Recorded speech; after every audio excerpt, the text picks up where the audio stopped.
स्वागत है आप सभी का बैंक एक्सपर्ट के एक फ्रेश वीडियो में। आज आपका भाई रिव्यू लेके आ चुका है नियो ग्लोबल के फॉरेक्स कार्ड का, क्योंकि इस कार्ड को मैं सिंगापुर में भी गया था लास्ट वीक। इसको यूज़ किया हूँ एज अ प्राइमरी कार्ड में, इसको यूज़ किया हूँ पेमेंट वगैरह करने के लिए। तो ओवरऑल मेरा क्या कुछ एक्सपीरियंस रहा है नियो ग्लोबल के फॉरेक्स कार्ड को लेके, आपको ये कार्ड लेना चाहिए या फिर नहीं लेना चाहिए, क्या कुछ प्रॉब्लम आप फेस कर सकती हो, ये सब कुछ इस वीडियो में हम डिस्कस करेंगे। इसके साथ में इसका छोटा सा कंपैरिजन आपको दूंगा HDFC के एक मिलेनियर क्रेडिट कार्ड को लेके कि चार्जेस वगैरह में क्या कुछ आपको डिफरेंस मिलता है नियो ग्लोबल या फिर दूसरे बैंक्स के। अगर आप डेबिट कार्ड या फिर क्रेडिट कार्ड कैरी करते हो तो क्या कुछ आपको एक्स्ट्रा चार्जेस लगेंगे, वो सब कुछ इस वीडियो में हम डिस्कस करेंगे। लेकिन आगे बढ़ने से पहले बता दूं, मेरा नाम है शुभम, आप देख रहे हैं बैंक एक्सपर्ट चैनल को। अगर ये वीडियो आपको हेल्पफुल लगे, थोड़ी बहुत भी आपकी इससे हेल्प हो, तभी आप हमारे चैनल को सब्सक्राइब करिए, बेल आइकन प्रेस करिएगा और इस वीडियो को लाइक भी कर दीजिएगा।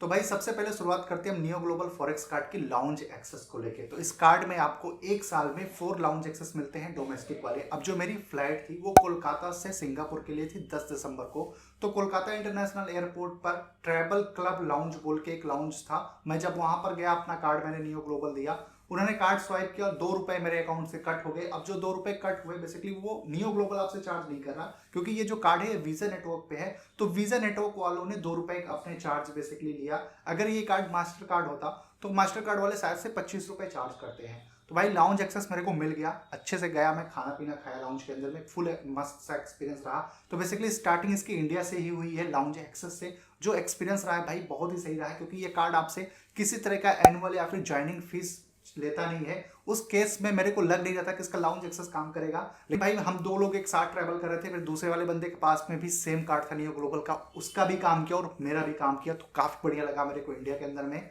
इसके बाद में 11 दिसंबर को मैं पहुंच जाता हूं सिंगापुर, और वहां पर मुस्तफा सेंटर एक बेसिकली शॉपिंग मॉल है जहां पर चीजें बहुत ज़्यादा सस्ती मिलती हैं।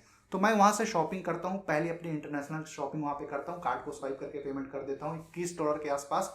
वहां पर भी ये कार्ड बिल्कुल स्मूथली काम कर जाता है, जैसे इंडिया के अंदर में आप किसी दूसरे डेबिट या फिर क्रेडिट कार्ड को किसी मॉल वगैरह में यूज करते हो, सेम एक्सपीरियंस इसके साथ भी रहा है। उसके बाद में फिर 11 दिसंबर को ही हमने केबल कार ली, जिससे पूरा सिंगापुर का व्यू मिल जाता है। उसका जो टिकट था वो $35 का था। उसके लिए भी मैंने नियो ग्लोबल के फॉरेक्स कार्ड का यूज किया, वहां पर भी स्वाइप किया और पेमेंट मेरी हो गई स्मूथली, कोई दिक्कत नहीं है।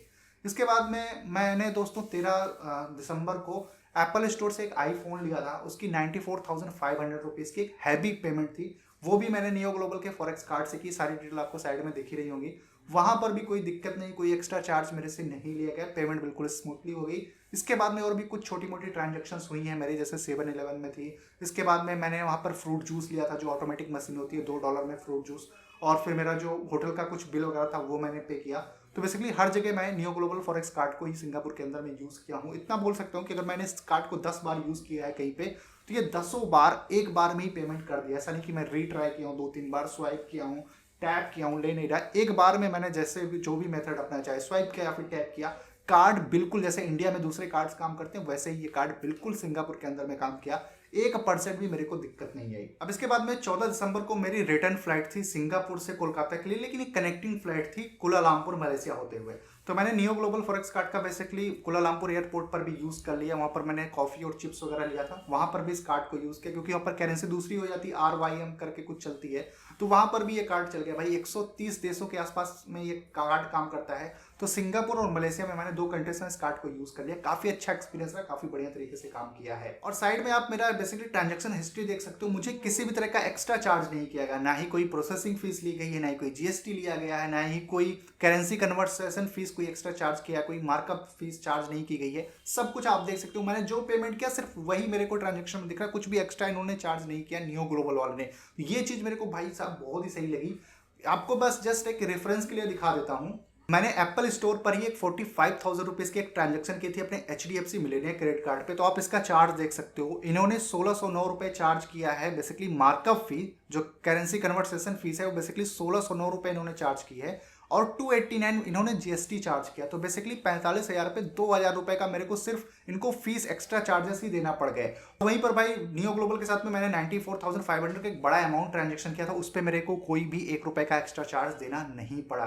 तो आप ये डिफरेंस समझ सकते हो कि अगर आपके पास में कोई दूसरा डेबिट कार्ड या फिर क्रेडिट कार्ड है इंडियन, और अगर आप नियो ग्लोबल के साथ उसको कंपेयर करते हो तो भाई बहुत ज़्यादा आपको डिफरेंस यहाँ पर देखने को मिल जाता है। यहाँ पर भाई आपको एक बात और बता देता हूँ, सिंगापुर के अंदर में मैंने neo global forex card use किया, इसके साथ में HDFC का मिलेनियर क्रेडिट कार्ड यूज़ किया, और हम लोग ग्रुप में थे, 5-6 लोगों का हमारा ग्रुप गया था अलग अलग जगहों से। उन लोगों के पास में भी बहुत सारे क्रेडिट कार्ड और डेबिट कार्ड थे अलग अलग बैंक्स के। सिंगापुर के अंदर में हम लोगों ने एक चीज नोटिस की कि वहां पर कोई भी आपके पास में डेबिट कार्ड हो या फिर क्रेडिट कार्ड हो, चाहे आप $1 की पेमेंट कर रहे हो या फिर $1000 की पेमेंट कर रहे हो, आपको अपना पिन एंटर करना होता ही नहीं। जस्ट आप स्वाइप कर दो अपना कार्ड, आपकी पेमेंट हो जाती है। ये मैं खुद देख के शॉक्ड रह गया, क्योंकि मैंने अपना एप्पल स्टोर से 94,500 का नियो ग्लोबल से पेमेंट की थी।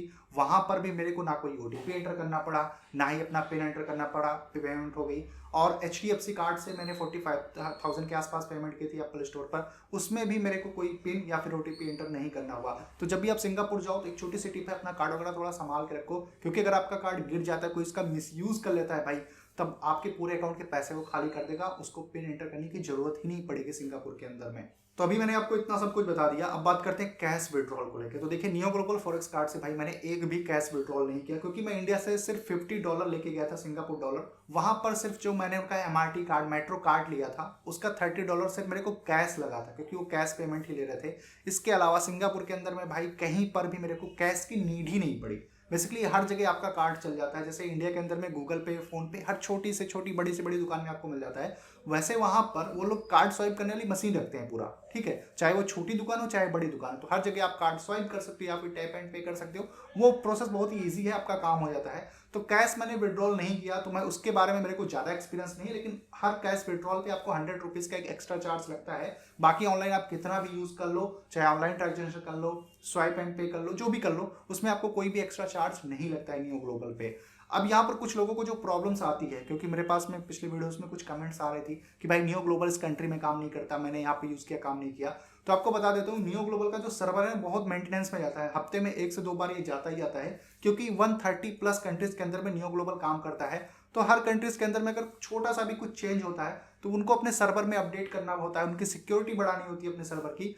तो वो आपको पहले ही मेल कर देते हैं, नियो ग्लोबल वाले मेल कर देंगे, आपको व्हाट्सएप कर देंगे और शायद से SMS भी कर देते हैं। आपको बता देते हैं कि इस टाइमिंग से लेकर इस टाइमिंग के बीच में उनका सर्वर अंडर मेंटेनेंस जाएगा।